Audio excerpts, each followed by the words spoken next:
বুধবার মাতৃভাষার দিনেই ৪৯-এ পা দিলেন টলিউডের জনপ্রিয় পরিচালক রাজ চক্রবর্তী।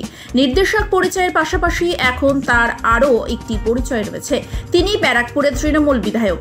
গোটা ব্যারাকপুর লোকসভা জুড়ে তার জন্মদিন উপলক্ষে পোস্টার পড়েছে। সেখানে লেখা রয়েছে, এবার ব্যারাকপুরের জনতার রাজ।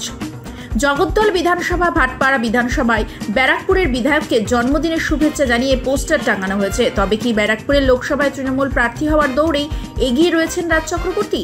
এই নিয়ে জল্পনা এখন তুঙ্গে। 2021-এর ভোটে লড়ে বিধায়ক হয়েছেন রাজ চক্রবর্তী, কিন্তু নিজে সেই এলাকাতেই বড় হয়েছেন তিনি। হালিশহরের ছেলে, সেখানেই পড়াশোনা।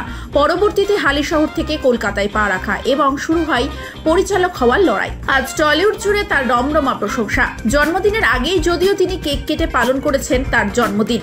সম্প্রতি শেষ হয়েছে বাবলি ছবির শুটিং।